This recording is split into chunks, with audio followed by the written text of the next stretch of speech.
هەردوو ناوەندی کەرکووک و چەمچەماڵی ڕێکخراوی قوتابیانی کوردستان خێوەتگەیەکی هاوبەشیان لە ژێرناوی خێوەتگەی نوێبوونەوە بۆ زیاتر لە 200 ئەندامی هەردوو ناوەندەکە و بە هەردوو ڕەگەزەوە ساز کرد لە خێوەتگەکەدا جگە لە ئەنجامدانی 3 سیمیناری جۆرا و جۆر هاوکات چەندین چالاکی دیکەش لە شێوەی پێشبڕکێ و شانۆگەریش بەڕێوە چوون.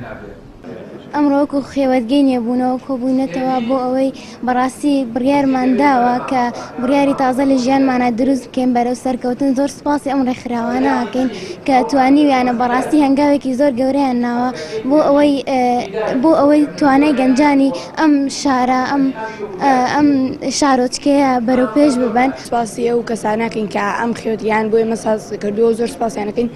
ئێمە سوودێکی زۆرمان بینیوە لەم کۆڕ سیمینارانەی کە بۆ ئێمەیان ساز کردو. لەم تەمەنەی ئێمە زۆر گرنگە کۆمەڵێک سیمینار هەبێ بە تایبەتی لەم تەمەنەیە کە ئێمە جارێ لاین و پێویستە کۆمەڵە سیمینار هەبێ بۆ ئەوی سوود لێ بگرین. بەڕاستی سوودێکی زۆرمان لێ وەرگرتووە.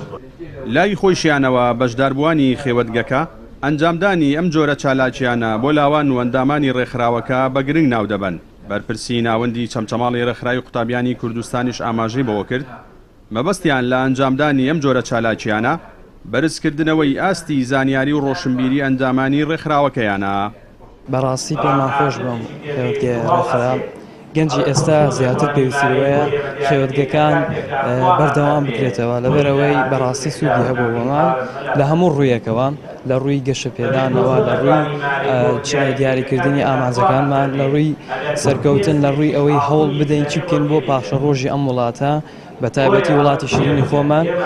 ئێمە هەردوو ناوەندی چەمچەماڵ و ناوەندی کەرکووکی ڕێکخراوی قوتابیانی کوردستان جارێکی تر لە کارێکی پیشەی نەوعیدا لەژێر ناوی خێوەتگەی نوێبوونەوەدا هەستاوین بە خێوەتگەیەکی یەک ڕۆژە بۆ ئەندام عەزیزەکانمان بۆ نزیکەی 200 ئەندام لە هەردوو ناوەندەکە کە تیایدام خێوەتگەی خۆی لە چەند تەورێکە بینێتەوە. تەوەری یەکەممان بریتە لە 2 سیمینار بۆ هەردوو بەڕێزان مامۆستا عومەر گوڵپی و مامۆستا یاسین حەسەن و تەوەری دووەمان تەوەرێکی هەمەڕەنگە و سیمینارێکی شێتایە کە مامۆستا جەزا دوای کۆمەڵی بابەتی هەمەڕەنگ و تەرفیهی لەلایەن هەردوو ناوەندەوە بەڕێوە برێ بە ئامانجی جگە لە یەکتر ناسین بێتە هەوێنێک بۆ خۆ پێگەیاندن.